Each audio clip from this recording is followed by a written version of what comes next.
Kung ang ibang tao gustong-gusto nila makakita ng multo o kahit anong paranormal activity, isa ako sa mga taong hindi ko na ginustong makakita ng ganon. Nung bata kasi ako, isa sa mga naunang negosyo ng pamilya namin ay ang punerarya. Minsan tumutulong ako sa pagbabantay nito habang nagbabasa ako ng tungkol sa mga katatakutan at nanonood din ako ng horror films at documentaries. Hilig ko kasi ang mga ganito.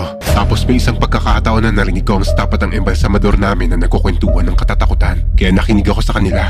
Ayon daw sa lumang paniniwala, kapag gusto mong makakita ng kaluluwa na yumao na, pumunta ka raw sa sementeryo ng hating gabi hanggang alas 3 ng madaling araw. Tapos magdala ka raw ng pusang itim at magsinti ng isang kantilang itim. Sa narinig kong yon, na-curious ako dahil nga interesado ako sa mga ganitong kwento. Kaya nang marinig ko yon, ginawa ko yon. Isang gabi, pumunta ako ng sementeryo. Dinala ko ang pusa kong itim na si Kimi at nagsindi rin ako ng kantilang itim. Habang lumalalim ang gabi, nakakaramdam ako ng isang malamig na hangin sa kapaligiran ng sementeryo. Pero maya-maya lang, narinig ko na ang tito ko sa di kalayuan na hinahanap ako. Kaya pinatay ko na yung kandila at pinuntahan ko na siya kagad at sumama na ako pa uwi. Inisip ko na lang na fake news yung sinabi ng embalsamador na yon. Kwentong barbero lang. Wala namang katotohanan.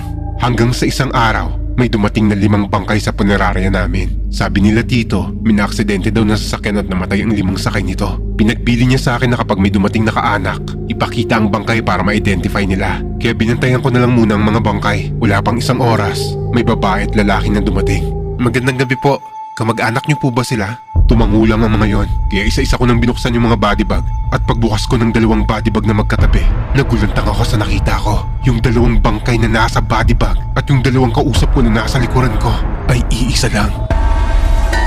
Nanginig na ako nito sa takot. Tapos paglingon ko, nakita ko pa rin silang 2 na nakatayo sa harapan ko. At biglang tumulong mga dugo sa mukha at katawan nila. Sa takot ko, tumakbo na ako sa labas at nagsisisigaw hanggang sa makita ko nila tito. Ano nangyari sa'yo?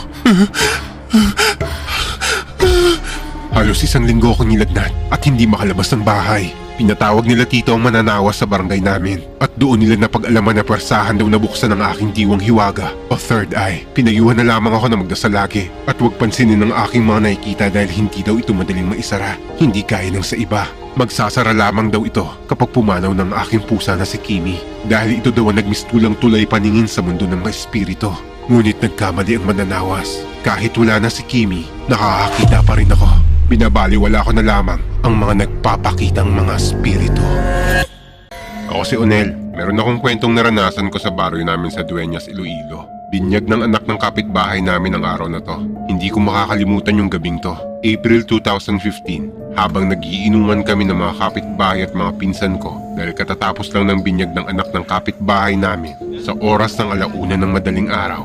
At sa haba ng oras ng pag-iinom namin, medyo nalalasing na ako. Yung anak ng kapitbahay namin, sa may sala nila pinatulog. Tapos nagising raw yung tita ng bata para umihi. Nung pagpunta raw niya sa banyo, sinilip niya raw yung batang nakahiga sa may sala. Tapos may nakita raw siyang kamay sa bintana na parabang pilit na inaabot yung bata habang natutulog yun. Yung bintana nila ay yung kawayan na design na maliit na parang between yung mga butas. Tapos kitang-kita niya raw yung mata ng nilalang na yun. Pulang-pula raw. Sa punto daw na to, hindi raw siya makasigaw dahil sa sobrang takot niya. Tapos sakto naman na iihi yung pinsan ko sa may bakuran nila. Tapos sabi ng pinsan ko habang umiihi siya, bigla raw siyang napalingon sa may bintana nila. Tapos may nakita raw siyang matandang babae na ang haba ng buhok. Pagkita niya raw nun, hindi niya na raw tinapos ang pag-ihi niya. At dali-dali siyang pumunta sa amin at sinabi ng pinsan ko to sa amin, may matandang babaeng mahaba ang buhok dun sa may bintana kung saan nakahiga ang anak mo. Mukhang inaabot niya yung anak mo.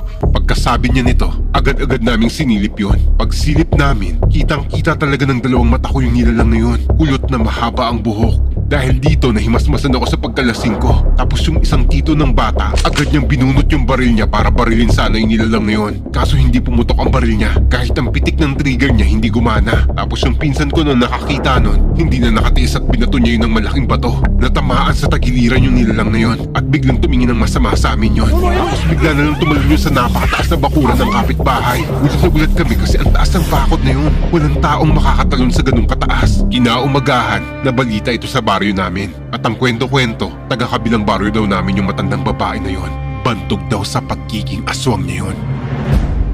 Ako si Mike. May ibabahagi ako sa inyong nakakakilabot na kwentong naranasan ko. Taga Dipolog City, Zamboanga del Norte ako. Isang araw, pumunta ako sa bahay ng kaibigan ko. Mga 8:00 na ng gabi nito. Kasi may lakad kami ng mga tropa namin. Kaya sinundo ko tong kaibigan kong to sa kanila. Yung bahay nila ay nasa isang subdivision. May kalakihan naman ng bahay nila kaso siya na lang mag-isa sa bahay na to. Kasi hiwalay na yung mga magulang niya at yung auntie o tita niya na lang yung nagsusuporta sa kanya financially. Pagdating ko sa subdivision nila at nang papasok pa lang ako ng gate, ang bigat na ng pakiramdam ko. Tapos mas lalong bumigat to nung nakapasok na ako mismo sa bahay nila. Pagpasok ko, napakadilim. Pero sanay naman na ako kasi alam kong nagtitipid yung kaibigan kong to sa kuryente para hindi tumaas yung bill niya. Bilang siya na lang mag-isa rito. Yun nga lang, bumigat talaga yung pakiramdam ko pagpasok ko rito. Pero binaliwala ko lang yon. Matapos ko siyang makita at makausap, sabi ko sa kotse na lang ako mag-aantay. Kasi ready naman na siya at nagtatali na lang siya ng sapatos niya. Habang nagpapainit ako ng makina ng sasakyan ko, biglang nagulat ako kasi nakita ko yung tropa ko sa harapan ng sasakyan ko. Suot ang parehong damit niya bago ko siya iwan sa loob ng bahay nila para hintayin siya dito sa sasakyan. Pero ang nakakapagtaka, may dala siyang kung anong kahoy at nakatitig pa siya sa akin. Tapos nakangiti siya na parang tulad sa pelikula na may masamang plano. Tapos lumibot siya dun sa kaliwang bahagi ng sasakyan ko. Kaya bumaba ako ng sasakyan para tignan kung saan siya nagpunta. Pagbaba ko, nagulat ako kasi nawala na lang siyang bigla. Nagtaka ako na may halong takot kasi bakit ganun bigla na lang siyang nawala. Tapos hindi mawala sa isip ko yung ngiti niya parang may planong masama. Pagkatapos nito, biglang lumabas yung tropa ko sa bahay nila. Tapos nakita niya ako at tinanong niya ako, "Ano nangyari sa'yo? Bakit ganyang reaksyon mo? Parang gulat na gulat." "Nakita kita kanina. Dito sa harap ng kotse ko, may hawak kang kahoy. Tapos nginitian mo ko na parang may balak kang masama." "Ha? Ngayon lang naman ako lumabas ng gate." Dito na ako kinabahan. Akala ko nagbibiro lang siya, pero hindi pala. Totoong kalalabas niya lang nung nakita niya ako sa labas ng gate nila. Dito ko na napagtanto na doppelganger niya yung nakita ko. At dito ko rin napatunayan. Dahil matapos ang 2 linggo ng masaksihan ko to, isang nakakalungkot na balita ang dumating sa akin na aksidente ang tropa ko at binawian niyo ng buhay.